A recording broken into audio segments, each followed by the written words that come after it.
The gunshot that echoed through the dusty streets of Bandera, Texas on that scorching July afternoon in 1882 wasn't meant for Evelyn Dover, but it changed her life all the same. She stood frozen on the wooden boardwalk outside her hotel, watching as a tall cowboy in a weathered brown Stetson dove behind a water trough, his movements fluid despite the obvious exhaustion in his frame. 3 riders thundered past, firing wildly, and the stranger returned fire with measured precision that spoke of experience rather than recklessness. Within moments, the marshal and his deputies had cornered the attackers near the saloon, and an eerie quiet settled over Main Street like dust after a storm. Evelyn found herself still gripping the doorframe of the Grand Texas Hotel, her heart hammering against her ribs. The cowboy emerged from behind the trough, holstering his revolver with practiced ease. His clothes were covered in trail dust, his dark hair visible beneath his hat as he removed it to wipe his brow. Even from a distance, she could see the weariness in his shoulders, the way he favored his left side slightly. Their eyes met across the street, and something passed between them in that moment, something Evelyn couldn't quite name. He gave her a brief nod, a gesture of reassurance that she was safe, before the marshal called him over for questioning. She watched as he spoke to the lawman, his posture straightening despite his obvious fatigue. Whatever trouble had followed him to Bandera didn't seem to be of his making, if the marshal's friendly pat on his shoulder was any indication. Evelyn retreated inside her hotel, trying to calm her racing pulse. At 24 years old, she had run the Grand Texas for 3 years since her father's death from pneumonia. The work kept her busy from dawn until well past dark most days, managing the 15 rooms, overseeing the small dining room, and handling the endless repairs that an aging building demanded. She had little time for noticing cowboys, no matter how intriguing their arrival. But she found herself glancing out the front windows more than usual as she went about her afternoon tasks, watching as the marshal released the stranger and the 3 attackers were hauled off to jail. The cowboy stood in the street for a long moment, looking around as if deciding what to do next. Then, to her surprise, he started walking directly toward her hotel. The bell above the door chimed as he entered, and Evelyn quickly smoothed her dark green dress, aware that her honey-colored hair had come loose from its pins during her earlier shock. Up close, the stranger was even more striking than she'd realized. He stood well over 6 feet tall, with sun-bronzed skin and eyes the color of storm clouds. A healing cut marked his left cheekbone, and several days' worth of stubble shadowed his jaw. He couldn't have been much older than 30, she estimated. "Afternoon, madam," he said, his voice a deep rumble that carried a hint of somewhere farther east, maybe Tennessee or Kentucky. "I apologize if that disturbance earlier caused you any alarm.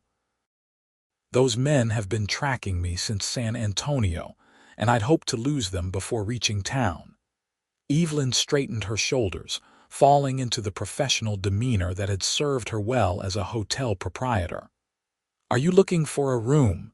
If you have one available, yes, madam." "Name's Wesley Norton."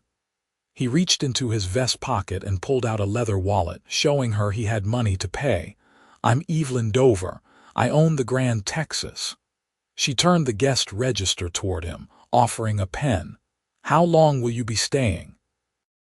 Wesley hesitated, his hand hovering over the page. "Hard to say. A week, maybe 2.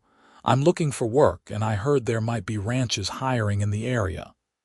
"There are several spreads within riding distance," Evelyn confirmed, watching as he signed his name in neat, careful script. "The double R is the largest. They usually need hands, especially during branding season. Much obliged for the information." Wesley counted out coins for a week's stay, his movements deliberate. This close, she could see the fatigue that lined his face, the way his shoulders sagged now that he'd stopped moving. Room 7, second floor, third door on the right. It has a good view of the hills. Evelyn handed him the key, their fingers brushing briefly in the exchange. She felt an unexpected warmth at the contact and pulled her hand back quickly. Supper is served at 6 in the dining room. There's a bathhouse out back if you need it. I expect I do, Wesley said with a ghost of a smile. Thank you kindly, Miss Dover. She watched him climb the stairs, noting the slight limp he tried to hide. Whatever had brought Wesley Norton to Bandera, it had been a hard journey. Evelyn returned to her work, preparing the dining room for the evening meal, but her thoughts kept drifting to the stranger now occupying room 7. Her cook, Mrs. Henderson, a robust widow in her 50s who had worked for Evelyn's father, noticed her distraction immediately. That cowboy who just checked in is handsome enough, she observed, stirring a pot of stew. But he's got trouble written all over him. The marshal didn't arrest him, Evelyn pointed out, setting out plates. Those men were trying to rob him, apparently. He was a victim, not a criminal.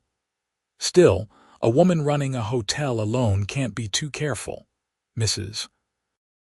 Henderson's concern was genuine, and Evelyn appreciated it, even if it sometimes felt smothering. I'm always careful, Evelyn assured her. But we can't turn away paying guests just because they've had bad luck on the trail.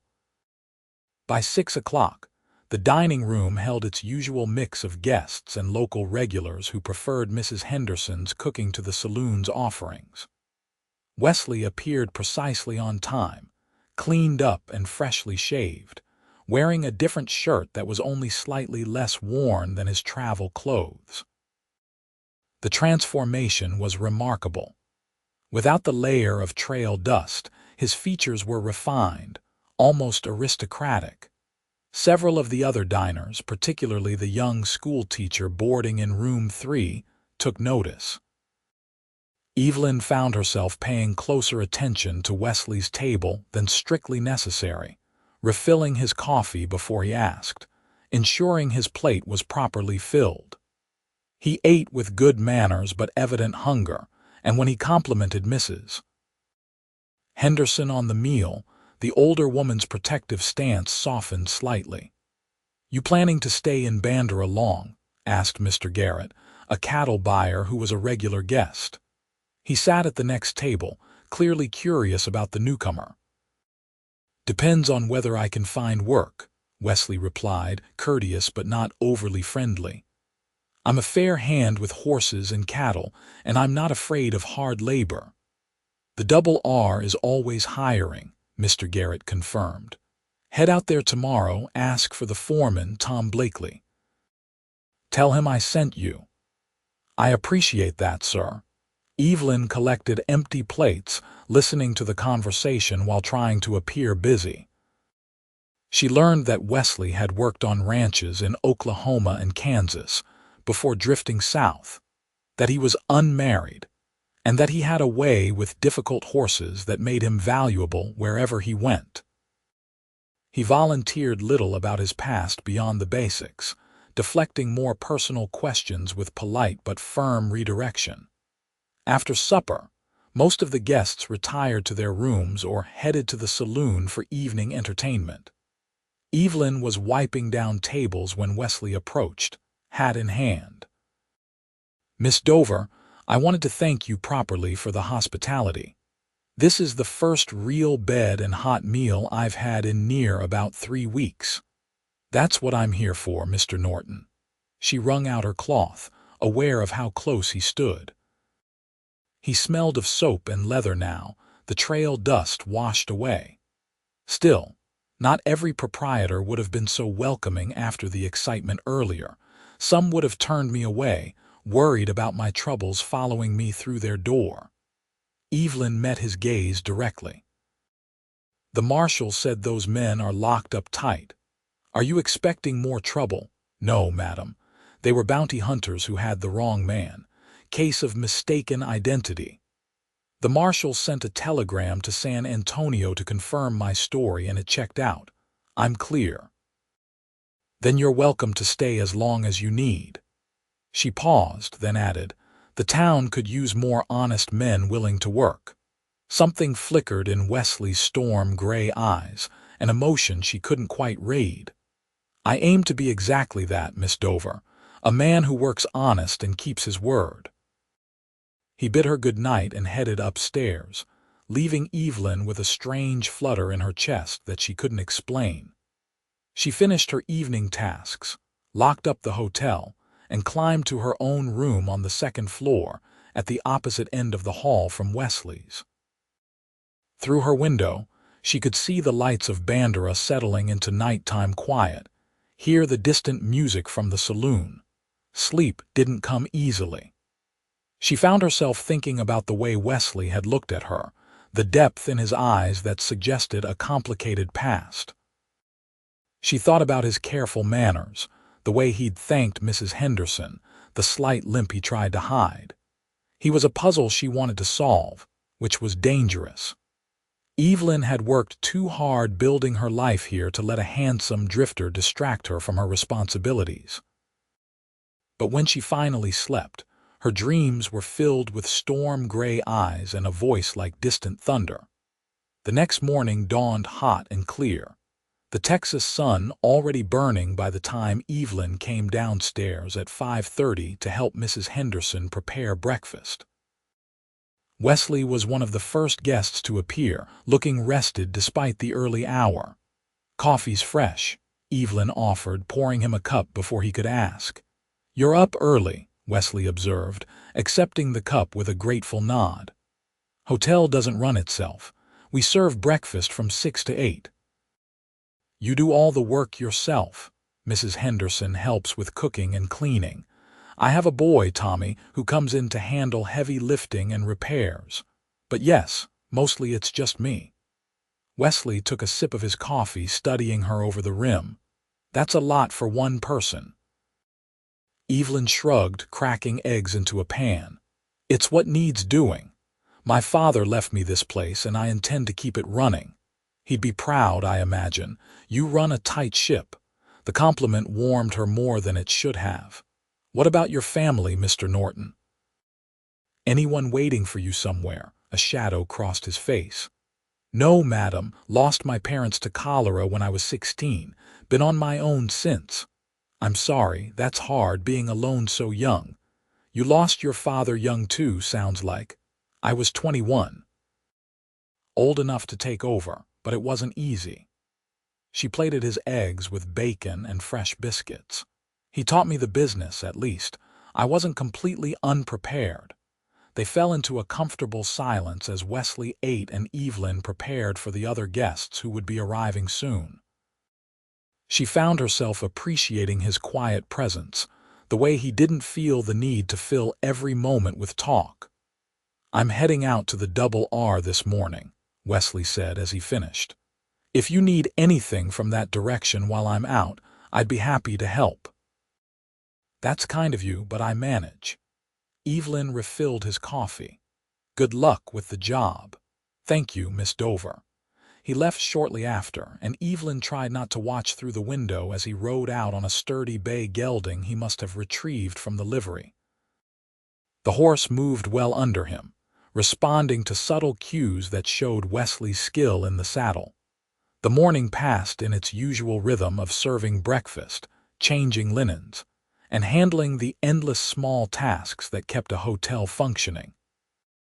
Around noon, a freight wagon arrived with supplies Evelyn had ordered from San Antonio, and she spent the afternoon checking inventory and storing goods. Wesley returned near sunset, and the slight smile on his face told her the job hunt had gone well. Tom Blakely hired me on the spot, he reported, finding her in the lobby going over her account books. Starting tomorrow, it's steady work, good pay. That's wonderful.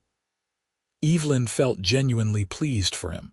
How far is the ride? About an hour each way. I was hoping to keep my room here if that's agreeable. Some of the hands bunk at the ranch, but I prefer having my own space.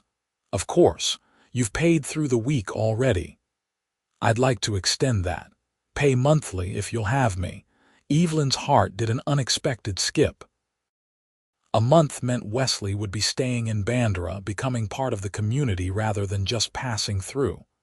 I can do a monthly rate, she said, mentally calculating.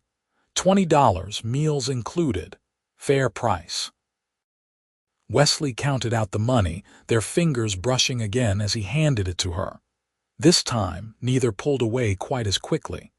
You must be good with horses if Tom hired you that fast, Evelyn said, logging the payment in her book. I have a way with animals, always have. They sense when someone means them no harm, and they respond to patience. Wesley leaned against the desk, relaxed in a way he hadn't been the day before. Tom said they've got a mare that's been giving them trouble. Won't let anyone near her since she foaled last month. Wants me to try working with her. Sounds challenging. Sounds interesting, Wesley corrected with a slight smile. I like a challenge. The way he looked at her when he said it made Evelyn wonder if he was talking about more than just horses. She felt her cheeks warm and busied herself with her books, trying to ignore the flutter in her stomach. Over the following days, a pattern developed. Wesley would leave early for the double R, return in the evening dusty and tired, clean up, and join the other guests for supper. Afterward, he'd often linger in the lobby or on the front porch, and Evelyn found excuses to be in the same places. They'd talk about small things at first, the weather, local gossip, the progress Wesley was making with the difficult mare. She's coming around, Wesley reported one evening about a week into his employment. Let me touch her foal today without trying to kick my head off. Evelyn laughed, a genuine sound that surprised her. She hadn't laughed much since her father's death. That's progress. It's all about trust. She's been hurt before, you can tell. Someone treated her rough and now she sees threats everywhere. You have to show her, slow and steady, that not everyone means harm. Sounds like people, Evelyn observed quietly. Wesley's gray eyes met hers. Exactly like people. The connection between them grew stronger with each passing day. Evelyn found herself looking forward to their evening conversations, the way Wesley would ask about her day, genuinely interested in the mundane details of running a hotel.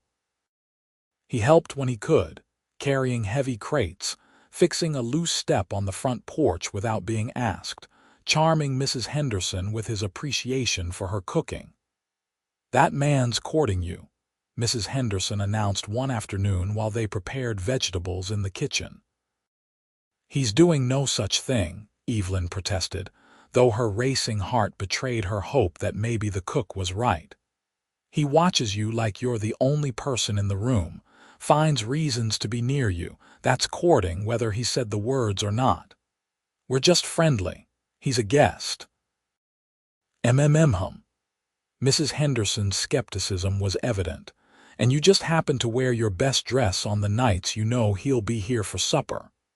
Evelyn looked down at the dark blue dress she'd chosen that morning, the one that brought out her eyes. This is practical, nothing special about it. If you say so, dear. That evening, Wesley appeared for supper looking troubled. He ate quietly, barely participating in the usual dinner conversation, and Evelyn worried something had happened at the ranch. After the meal, he stepped out onto the front porch alone, and she found herself following. Is everything all right, Mr. Norton? He turned, surprised to see her. Wesley, please, I think we've moved past formalities. Wesley, then, and you should call me Evelyn. She moved to stand beside him at the railing. You seem upset. Not upset exactly, just thinking. He stared out at the darkening street. I got my pay today, first honest wage I've earned in months. That's good, isn't it? It is. It's very good. He pulled off his hat, running a hand through his dark hair. Before I came to Bandera, I was in a bad situation. Those bounty hunters weren't entirely lying when they came after me. Evelyn's stomach tightened. What do you mean? I didn't break any laws, but I was involved with some people who did. I worked for a rancher up in Kansas who turned out to be running stolen cattle through his property. When I found out and confronted him, he tried to make it look like I was in on the scheme. I had to leave fast, and he sent those hunters after me, claiming I'd stolen from him. But the marshal cleared you. Because I had proof of my innocence, letters and documents I'd kept, but it was close, Evelyn, too close. I've been drifting since then, afraid to settle anywhere, afraid my past would catch up. He turned to face her fully. Being here, working at the Double R, staying at your hotel, it's the first time in 8 months I've felt like I could breathe. The vulnerability in his confession touched something deep in Evelyn's chest. You're safe here. The marshal knows the truth. It's more than that. Wesley's gaze held hers. This place, your hotel, it feels different, welcoming, like somewhere a person could actually belong. That's what I want it to be, Evelyn said softly. A place where people feel welcome, where they can rest and know they're safe. You've succeeded. He hesitated, then added, you make it feel that way. The way you run things, the care you put into every detail. It's special. They stood in the gathering darkness, the space between them charged with unspoken feelings. Evelyn knew she should step back, maintain proper distance, but she couldn't make herself move. Evelyn, I need to be honest with you. Wesley's voice was low, meant only for her ears. I came to Bandera running from trouble, planning to stay just long enough to earn some money and move on. But now I'm thinking about staying longer, and it's not just because of the job. Her heart hammered. What is it because of? You. It's because of you. The words hung in the air between them, a confession that changed everything. Evelyn felt a mix of joy and fear, hope and uncertainty. She'd been attracted to Wesley from the first moment, but hearing him voice his own feelings made it real in a way that was both thrilling and terrifying. I barely know you, she whispered, though it felt like a lie. In their evening conversations, she'd come to know Wesley in ways that mattered, the content of his character, the kindness in his heart. I know. It's too soon, and I'm probably overstepping. Wesley replaced his hat, creating a small distance between them. I just wanted you to know why I asked for the monthly rate, why I want to stay. I'm glad you told me. Evelyn found her voice, though it shook slightly, and I'm glad you're staying. The smile that crossed Wesley's face was like sunrise, bright and warming. Yeah.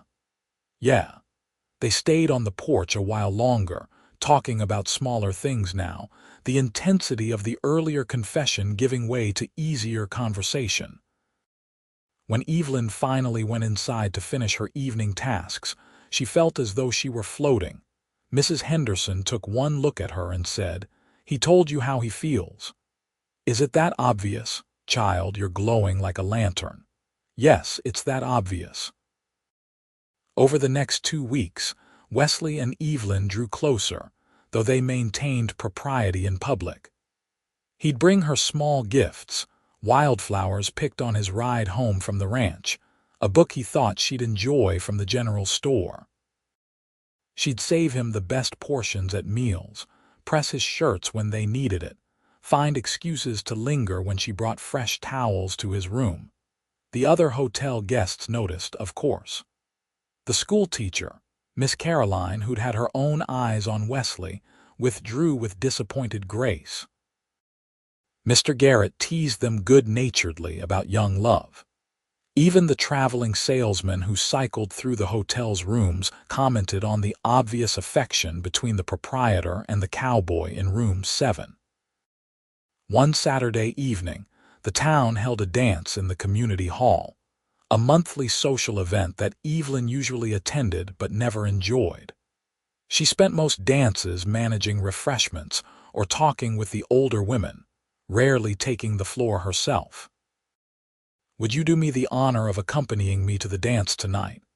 Wesley asked that afternoon, finding her in the hotel garden where she grew herbs for Mrs. Henderson's cooking. Evelyn looked up from the basil she'd been tending, surprised and pleased. "As in, together, people will talk." "Let them talk. I'd like to dance with the prettiest woman in Bandera, and I don't care who knows it." She laughed, brushing dirt from her hands. "Then yes, I'd be honored." That evening, Evelyn wore her finest dress, a deep green silk that had been her mother's. She'd never had occasion to wear it before, but tonight felt special.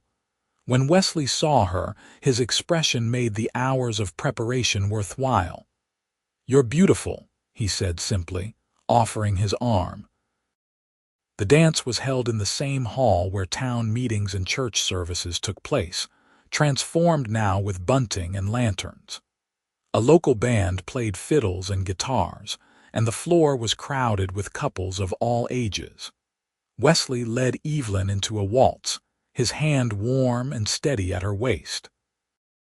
"I didn't know you could dance," Evelyn said, surprised by his skill. "My mother insisted I learn, said even a ranch boy should know how to conduct himself properly." His gray eyes sparkled. "I'm glad she did right about now." They danced 3 songs in succession, oblivious to the watching eyes and whispered comments.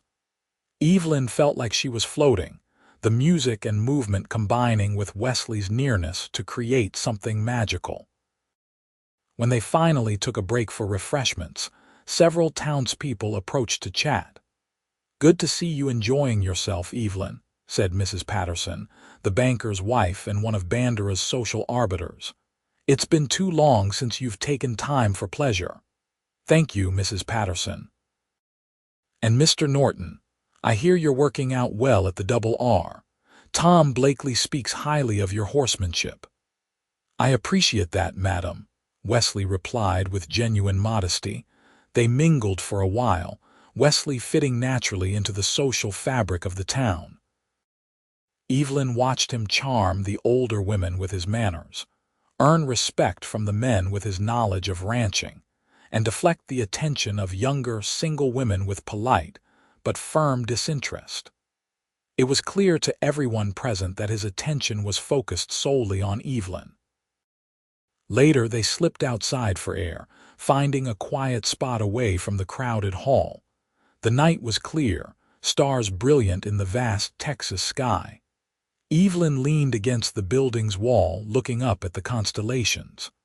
"My father used to point out the stars," she said softly. "Taught me their names when I was little." Wesley stood close beside her, following her gaze upward. "What's that one?" "That's Cassiopeia, the queen who bragged too much and got turned into stars as punishment. Greek mythology. You're educated." "My mother taught school before she married. She made sure I could read and write and knew my numbers. When she died, my father kept up her lessons." Evelyn smiled at the memory. "He said a woman running a business needed to be sharp." He was right. "You're one of the smartest people I've met." Evelyn turned to look at Wesley, finding him already watching her. The music from inside drifted out to them, a slow, sweet melody. Without discussion, they began swaying together, dancing privately under the stars. "I've never felt this way before," Wesley admitted quietly. "Like I've found something I didn't know I was searching for." "What's that?" "Home. You, this town, the hotel. It feels like home." Evelyn's breath caught. "You made this place feel like home for me, too. After my father died, the hotel was just work, just responsibility. But having you there, it's different. It feels alive again." Wesley's hand came up to cup her cheek, his thumb brushing across her skin with infinite gentleness. "Evelyn, I know it's fast, and maybe I'm a fool for saying this, but I'm falling in love with you." "Then we're both fools," she whispered, "because I'm falling in love with you too." The kiss, when it came, was soft and sweet, a promise rather than a demand. Evelyn felt it all the way to her toes, a warmth that spread through her entire body. When they parted, Wesley rested his forehead against hers, both of them breathing hard. "I want to do this right," he said. "Court you properly with respect. You deserve that." "We'll take our time," Evelyn agreed, though every part of her wanted to rush forward to claim the happiness that seemed so close. They returned to the dance, but everything had changed. The secret between them, the acknowledged love, made every glance meaningful, every touch electric. When Wesley walked Evelyn home to her hotel later that night, he kissed her again on the front porch, tender and full of promise. "Good night, Evelyn.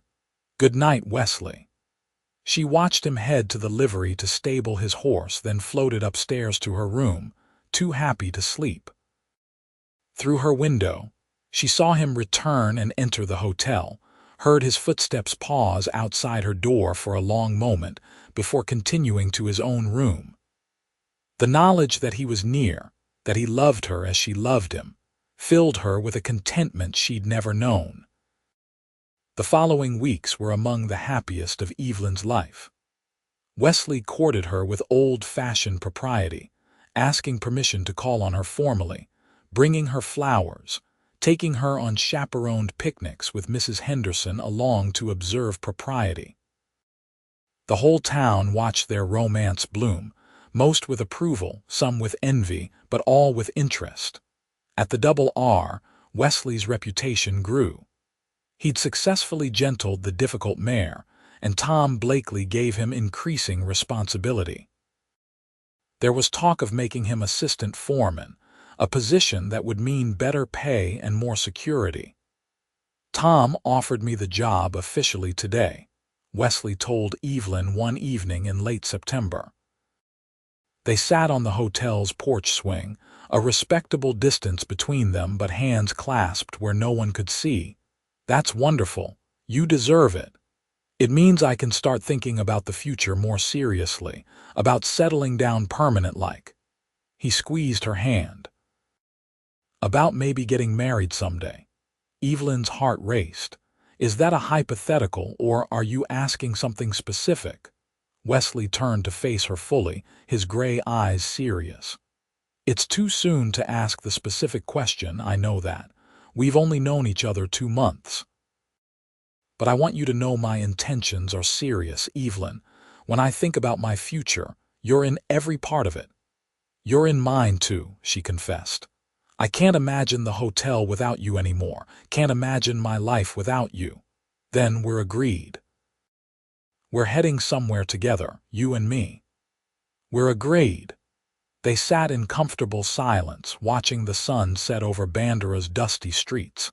Evelyn felt a deep peace, a certainty that this was right, that Wesley was the man she'd been waiting for without knowing it. But peace never lasted long in the West. A week later, trouble arrived in the form of a well-dressed man from Kansas who checked into the hotel and immediately asked for Wesley Norton. Evelyn felt a chill of premonition as she took the stranger's information.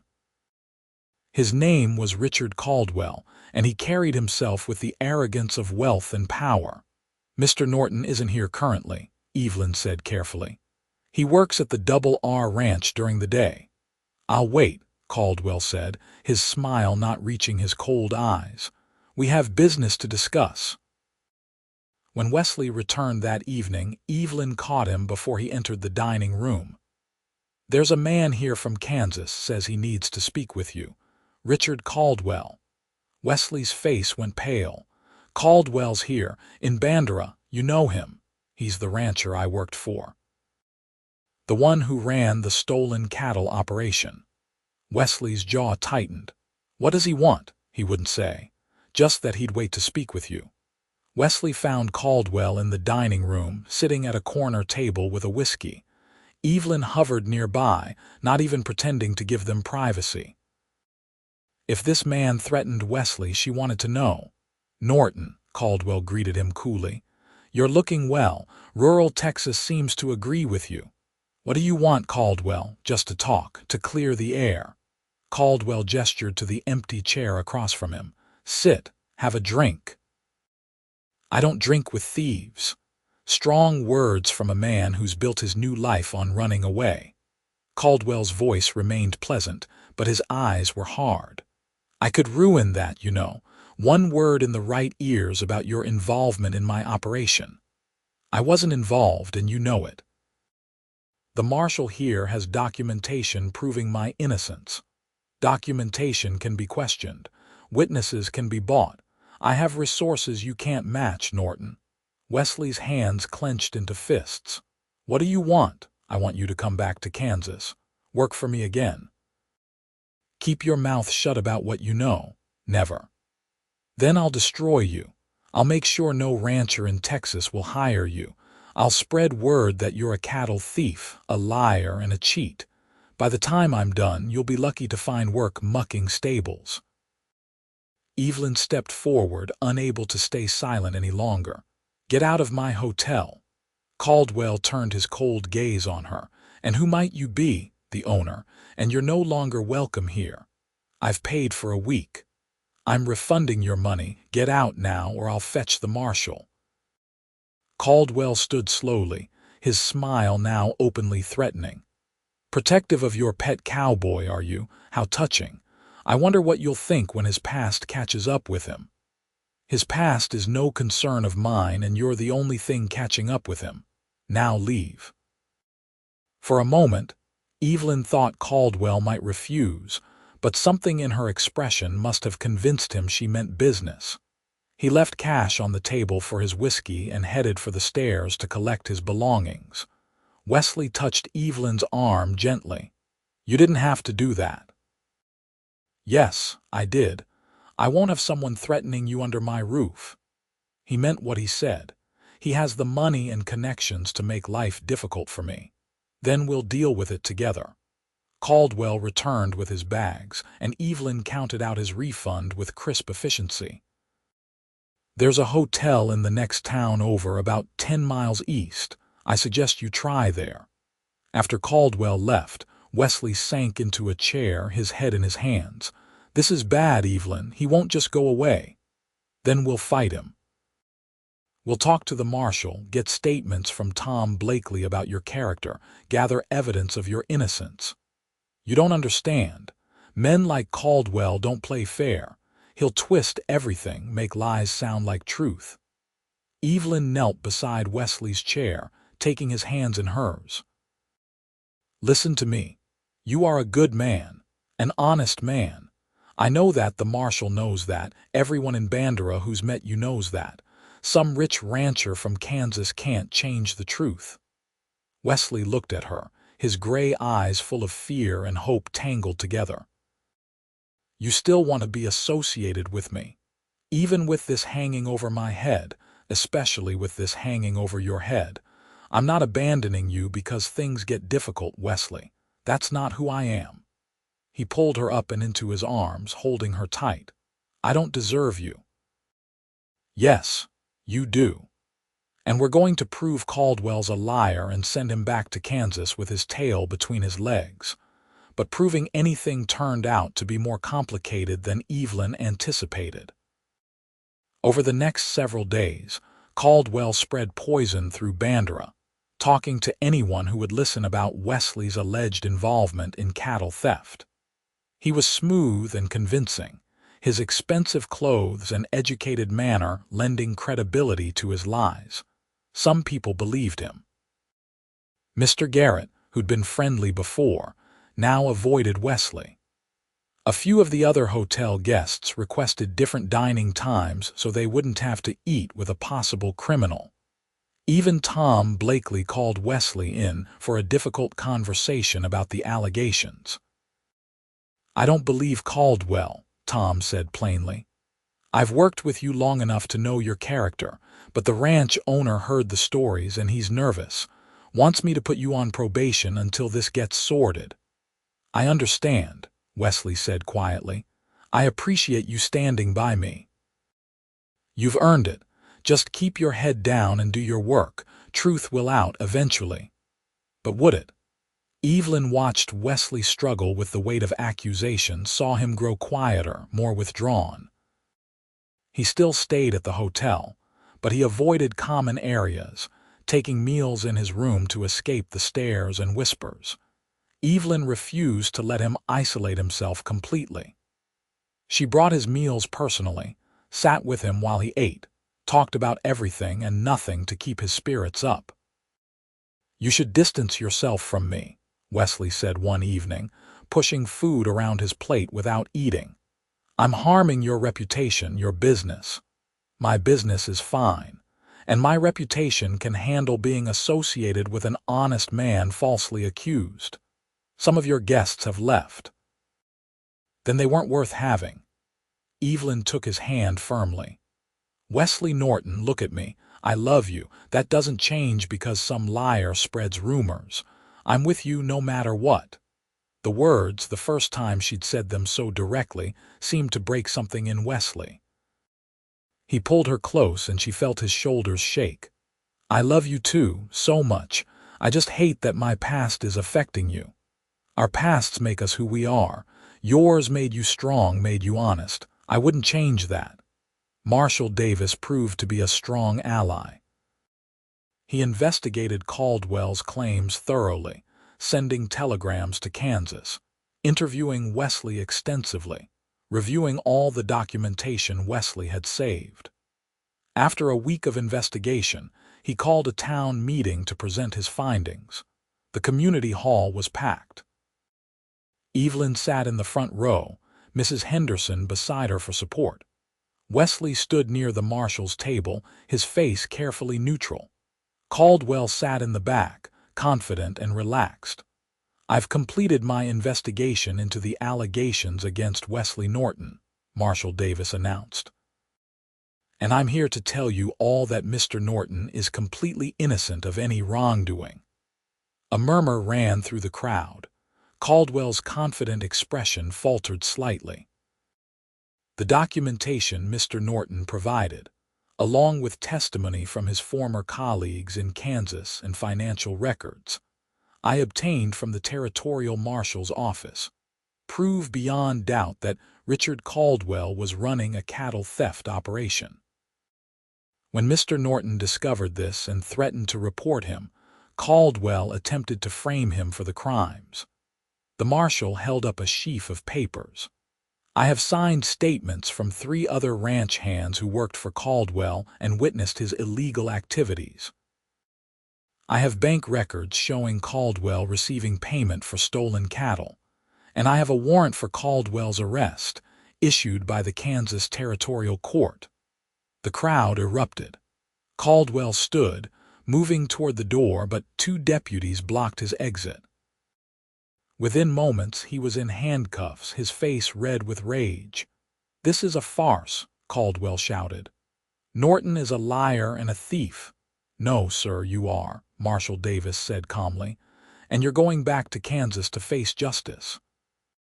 As the deputies led Caldwell away, the townspeople turned to Wesley with new eyes. Several men who'd been avoiding him now came forward to shake his hand and apologize. Mr. Garrett clapped him on the shoulder. Tom Blakely announced loudly that the probation was lifted and Wesley was officially assistant foreman. Evelyn pushed through the crowd to reach Wesley, not caring who saw as she threw her arms around him. "It's over. It's finally over." Wesley held her tight, his face buried in her hair. "Thanks to you. You never doubted me.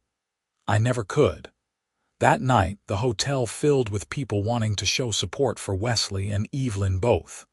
Mrs. Henderson outdid herself with food, and someone brought out a fiddle for music. It turned into an impromptu celebration, the community coming together to right a wrong. Late in the evening, Wesley pulled Evelyn outside to the now familiar spot on the porch. The October air was cool, a pleasant change from the summer heat. "I need to ask you something," Wesley said, his voice nervous in a way she'd never heard before. "All right." He took both her hands, holding them gently. "We've known each other 3 months now. It's not long, I know, but I also know my own heart. I know that I love you more than I thought possible to love another person. I know that I want to spend every day of my life making you happy, building a future with you. Evelyn's heart began to race as Wesley released one of her hands to reach into his pocket, pulling out a small velvet box. "This was my mother's ring. It's the only thing I have from her." He opened the box, revealing a delicate gold band with a small sapphire. "Evelyn Dover, would you do me the extraordinary honor of becoming my wife?" Tears spilled down Evelyn's cheeks as she nodded. "Yes, yes, absolutely yes." Wesley slipped the ring onto her finger and it fit perfectly, as if it had been waiting for her all along. Then he kissed her, deep and full of promise, and Evelyn felt her entire world shift into place. This was right. This was what she'd been waiting for. They were married 6 weeks later, in early December, in the same community hall where Wesley had been exonerated. The whole town turned out for the wedding. Evelyn wore white lace that Mrs. Henderson had helped her sew, and Wesley wore a new suit that Tom Blakely had insisted on buying as a wedding gift. "Do you, Evelyn Dover, take this man to be your lawfully wedded husband?" the preacher asked. "I do," Evelyn said clearly, her hand steady in Wesley's. "And do you, Wesley Norton, take this woman to be your lawfully wedded wife?" "I do." Wesley's voice was strong, certain. "Then by the power vested in me, I pronounce you husband and wife. You may kiss your bride." The kiss was sweet and chaste, appropriate for the public setting, but it held all the love and promise they felt for each other. The crowd erupted in applause, and Evelyn and Wesley walked back down the aisle together, married partners, beginning their life together. The reception was held at the hotel, in the dining room decorated with winter greenery and candles. Mrs. Henderson had baked a 3-tier cake, and there was dancing and music until late into the night. Evelyn danced with her husband, the words still new and wonderful, and felt happier than she'd ever imagined possible. "You made this place feel like home," Wesley whispered as they swayed to a waltz. "This hotel, this town, but mostly you. You're my home, Evelyn." "And you're mine," she whispered back. "Always." They spent their wedding night in Evelyn's room, which was now their room, and Evelyn discovered that love could be physical and beautiful and overwhelming all at once. Wesley was gentle and patient, making sure she felt safe and cherished, and when she fell asleep in his arms, she felt complete in a way she'd never known before. The next morning, they began their life as a married couple running the hotel together. Wesley continued working at the Double R during the day, but he took on more of the heavy work around the hotel in the evenings and on Sundays. Together, they were more efficient than Evelyn had been alone, and the hotel prospered. 6 months into their marriage, Tom Blakely offered Wesley a partnership in a new venture. "The Double R is starting a horse breeding program," Tom explained over dinner at the hotel. "We want quality stock, and you're the best horseman I've ever seen. If you're interested, we'd give you a stake in the breeding operation, profits shared." Wesley looked at Evelyn, seeking her opinion. "What do you think?" "I think it's a wonderful opportunity. You love working with horses. It would mean more time away from the hotel. We'll manage. Mrs. Henderson and I ran it before you came along. And Tommy's getting older, more capable of handling the heavy work." So Wesley became a partner in the Double Articus breeding program, and his eye for quality horses quickly proved valuable. Within a year, they'd produced several foals that sold for excellent prices, and Wesley's share of the profits allowed them to make significant improvements to the hotel. They added a new wing with 5 additional rooms, modernized the kitchen, and built a proper bathhouse with hot running water, a luxury rare in rural Texas. The Grand Texas Hotel became known throughout the region for its quality and hospitality, and they were rarely without a full house of guests. Through it all, Wesley and Evelyn's love deepened. They learned each other's rhythms, quirks, and needs. Wesley learned that Evelyn needed quiet time in the morning before she could face the day cheerfully. Evelyn learned that Wesley had nightmares sometimes about his time in Kansas, and she'd hold him until they passed. They learned to fight fair, to forgive quickly, to never go to bed angry. 2 years into their marriage, Evelyn discovered she was pregnant. She'd suspected for a few weeks, but when Doc Miller confirmed it, she could barely contain her joy. She found Wesley in the hotel's new stable, working with a young colt. "I have news," she said, unable to keep the smile from her face. Wesley looked up, reading her expression immediately. "Good news, I hope. The best. We're going to have a baby."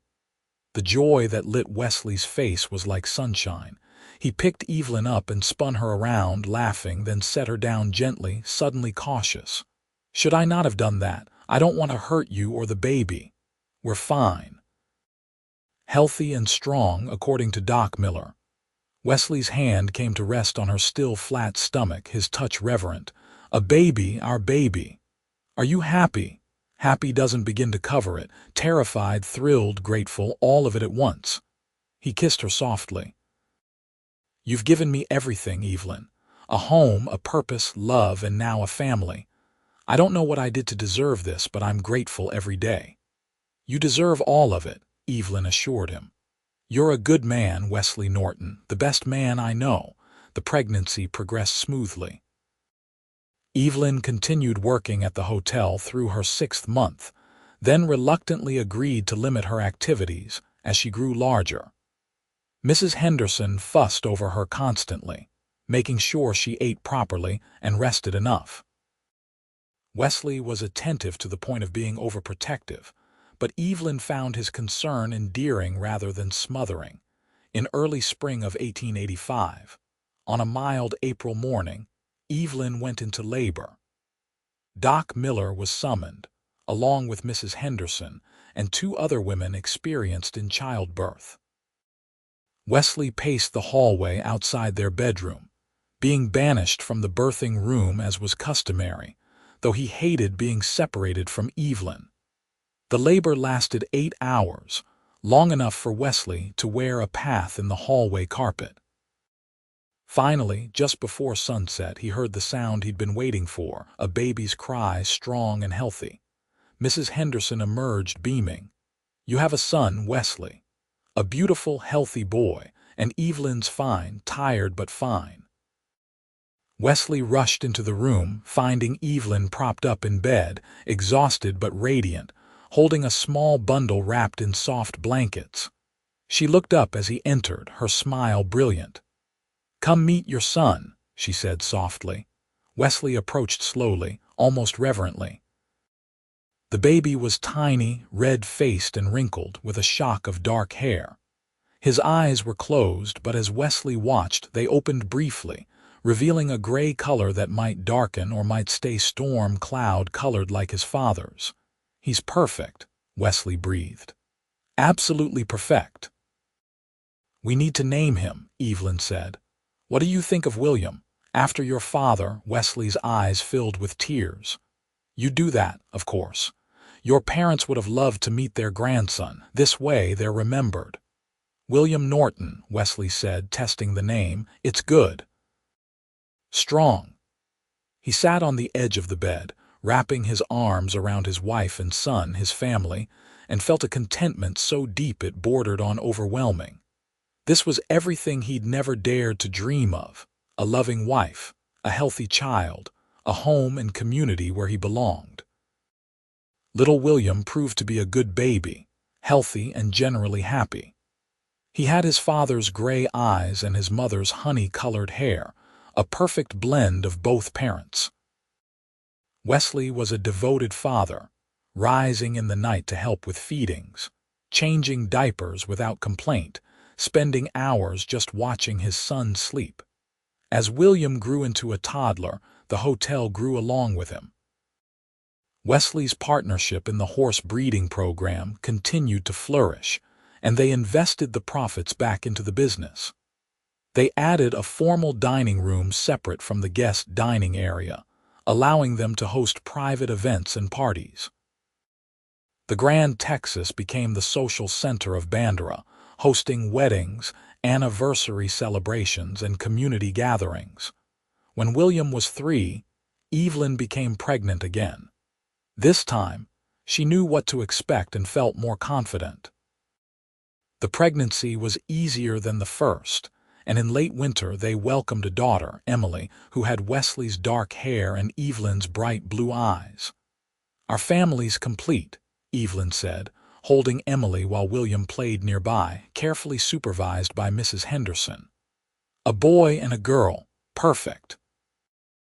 Wesley, sitting beside them on the bed, smiled. "It is perfect. Everything about our life is perfect." And it was. The years flowed by in a rhythm of seasons and celebrations. William grew tall and strong, showing an early aptitude for working with horses like his father. Emily was bright and social, charming everyone who visited the hotel. Wesley's partnership at the Double R expanded to the point where he was able to reduce his active ranch work and focus more on the breeding program and helping Evelyn run the hotel. They faced challenges, of course. A harsh winter in 1889 that damaged part of the hotel's roof and killed several horses. A cholera scare that thankfully bypassed Bandera but hurt business for months as people avoided travel. The usual trials of raising children, scraped knees and childhood illnesses, and the exhaustion of sleepless nights. But through it all, Wesley and Evelyn's love remained constant, a foundation that held firm against whatever storms came their way. They still took time for each other. Evening walks after the children were in bed, dancing in the kitchen when Mrs. Henderson wasn't looking, stolen kisses in quiet moments. On their 10th wedding anniversary, Wesley surprised Evelyn with a trip to San Antonio, their first time away from Bandera since their wedding. Mrs. Henderson agreed to watch the children and manage the hotel for a long weekend, insisting that the couple needed time alone. 10 years, Evelyn marveled as they checked into a fancy hotel in San Antonio, nothing like the rustic comfort of the Grand Texas but luxurious in its own way. "Has it really been that long? Best 10 years of my life," Wesley said, pulling her close. "Every single day with you has been a gift." They spent the weekend like newlyweds, dining in restaurants, shopping in stores far fancier than anything Bandera offered, attending a theater performance that left them both amazed. But the best moments were the quiet ones, lying in bed together, talking about their life, their children, their dreams for the future. "I want to expand the hotel again," Evelyn confided. "Add a second floor to the new wing. We're turning away guests regularly now, and there's clearly demand." "Then we'll do it. We have the money saved and the business to support it." "You don't think it's too ambitious?" Wesley kissed her forehead. "I think you could run the finest hotel in Texas if you wanted to. You've already built something remarkable from what your father left you. Why stop now?" "We built it, you and me together." "Together," Wesley agreed. "Always together." They returned to Bandera refreshed and ready to tackle the expansion project. Construction began that spring, adding 10 new rooms on a second floor above the newer wing. They also modernized more of the older rooms, adding indoor plumbing where possible and updating furniture throughout. The Grand Texas Hotel reopened after the renovations to considerable fanfare, now boasting 30 rooms, 2 dining areas, a large common room, and the best bathhouse facilities in the region. Guests came from as far as Dallas and Houston, drawn by the hotel's reputation for quality and the famous hospitality of its owners.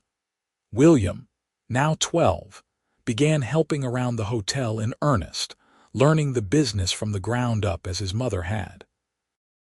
Emily, at 9, showed a talent for making guests feel welcome, remembering names and preferences with ease, Watching his children grow into capable, kind young people filled Wesley with pride.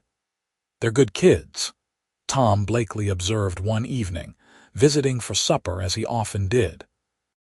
He'd become like family over the years, Uncle Tom to William and Emily.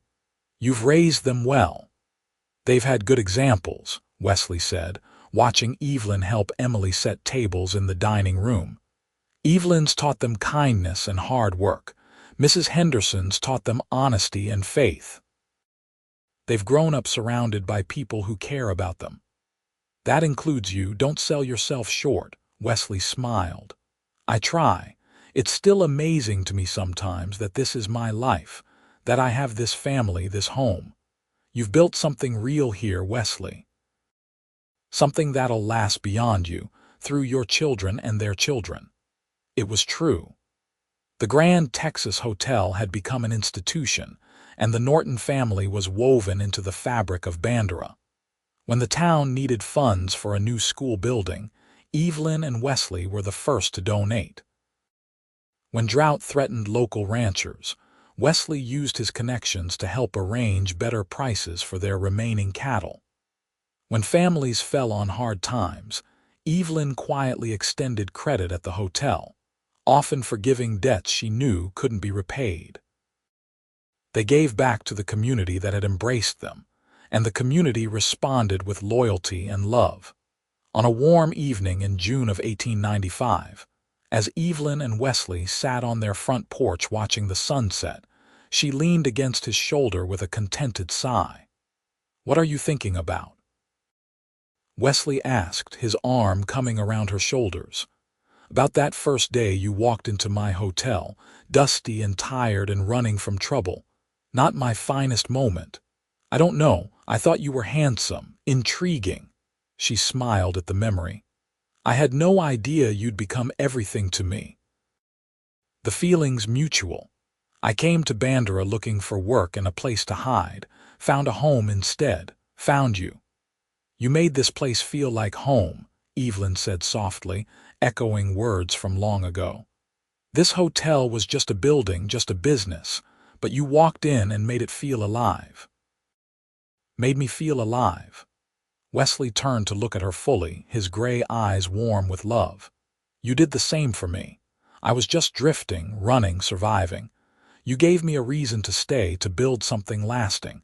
You gave me everything, Evelyn." She kissed him, soft and sweet, a kiss between two people who'd chosen each other and continued to choose each other every day. "I love you, Wesley Norton. I love you too. Always have, always will." They sat together as the stars came out, the sounds of the hotel settling around them, their children's laughter drifting from inside where they played a game with Mrs. Henderson. This was home, not just the building but the life they'd created within it, built on love and trust and the choice to face everything together. The years continued to pass, bringing new joys and challenges. William fell in love with a rancher's daughter and married at 22, bringing his bride to work at the hotel while he managed Wesley's expanding horse breeding operation. Emily shocked everyone by announcing her intention to attend college in Austin, one of the first women from Bandera to pursue higher education. Evelyn and Wesley supported both their children's choices, proud of the independent, capable adults they'd become. Wesley's hair turned silver at the temples, and Evelyn's honey-colored locks showed strands of white, but their love never aged. If anything, it deepened with time, becoming richer and more complex, like good wine. They knew each other completely now, could finish each other's sentences, communicate with a look across a crowded room. On their 25th wedding anniversary, the town threw them a celebration in the community hall, the same place where they'd married. Hundreds of people came to honor the couple who'd become pillars of the community, bringing gifts and good wishes. 25 years, the current mayor said in a toast. Wesley and Evelyn Norton have shown us all what true partnership looks like. They've built not just a successful business but a legacy of kindness and generosity that's made Bandera a better place for everyone. Later, dancing with Evelyn to the same waltz they danced at their wedding, Wesley marveled at how far they'd come. "You ever regret it?" he asked quietly. "Taking a chance on a drifter cowboy with a questionable past," Evelyn laughed, the sound as bright as it had been when she was 24. "Not for a single second. You're the best decision I ever made, Wesley Norton." "Same here, Mrs. Norton, same here." As they grew older, they gradually handed more of the hotel's daily operations to William and his wife, Sarah, though Evelyn could never quite give up complete control. She still insisted on approving menu changes and interviewing new staff personally. Wesley continued working with horses well into his 60s, his expertise sought throughout Texas. They became grandparents, first to William and Sarah's twin boys, then to Emily's daughter when she returned to Bandera with her professor husband. Watching their grandchildren play in the hotel's garden, the same garden where Evelyn had tended herbs all those years ago, filled their later years with joy.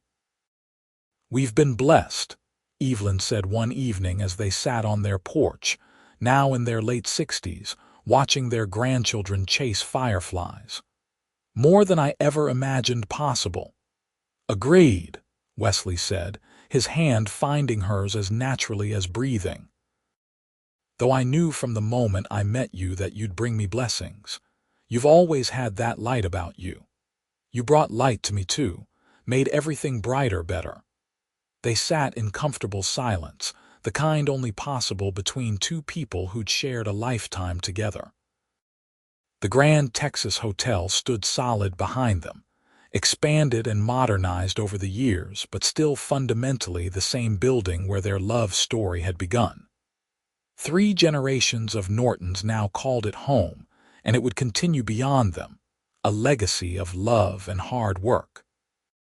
As the sun set over Bandera, painting the Texas sky in shades of orange and gold, Wesley pulled Evelyn closer. "Thank you," he said softly. "For what?" "For seeing past the dust and trouble when I first walked through your door, for taking a chance on me, for building this life with me." Evelyn rested her head on his shoulder exactly where it belonged. "Thank you for making this place feel like home. Thank you for every day of the last 40-some years. Thank you for being exactly who you are. I love you, Evelyn." "I love you too, Wesley, always and forever." The stars came out above them, the same stars that had witnessed their first kiss, their wedding, every important moment of their life together. And somewhere in the hotel behind them, their grandchildren laughed, their children worked to maintain the family business, and the guests rested in comfort and peace. Wesley and Evelyn Norton had built something that would last, not just in bricks and mortar but in the love and values they'd instilled in their family. The cowboy who'd ridden into town running from trouble had found his home. The young hotel owner who'd been carrying the weight of responsibility alone had found her partner. Together, they'd created something beautiful, and it would endure long after they were gone, a testament to the power of taking a chance on love, even when it seemed impossible. The Grand Texas Hotel stood as a monument to their devotion, but the real legacy was in the way they'd loved each other, fully and completely, through every challenge and joy life had brought them. In the end, that was what mattered most, not the success of the business or the size of their family's holdings, but the simple fact that they'd chosen each other and never wavered in that choice. They'd built a life based on love, trust, and partnership, and it had sustained them through everything. As they sat on that porch in the twilight of their years, hands clasped and hearts entwined, they knew that their story would continue through their children and grandchildren, each generation adding their own chapters to the legacy that had begun with a dusty cowboy and a hopeful hotel owner in the summer of 1882. The love story that had started with gunshots and uncertainty had become something enduring and beautiful. Proof that sometimes the best things in life come from taking a chance on a stranger who walks through your door. Wesley had made Evelyn's hotel feel like home, but more importantly, they'd made home in each other's hearts, and that was a foundation nothing could shake. Their story was complete, lived fully and richly, with no regrets and no what-ifs, only gratitude for every moment they'd shared. And as the night settled over Bandera, Texas, Wesley and Evelyn Norton remained where they'd always been, side by side, facing the world together, exactly as it should be. The years had been kind to them, and they'd been kind to each other, and that was perhaps the greatest achievement of all, a love that had weathered every storm and emerged stronger, a partnership that had built something lasting, a home that welcomed all who entered with the same warmth that had first drawn a weary cowboy to seek shelter within its walls. This was their legacy, written not in grand gestures but in daily acts of love and devotion, in the choice to wake up each morning and choose each other all over again. The Grand Texas Hotel would stand for generations, but the real monument to Wesley and Evelyn Norton was the love they'd shared and the family they'd built, proof that sometimes the greatest adventures begin with a simple decision to open your heart to possibility. And so their story ends where it began, in a hotel in Bandera, Texas, with two people who found in each other everything they'd been searching for, even when they hadn't known they were searching at all. A cowboy and a hotel owner, brought together by fate and kept together by choice, living out their days in the home they'd created together, surrounded by love and legacy, content in the knowledge that they'd lived their story well.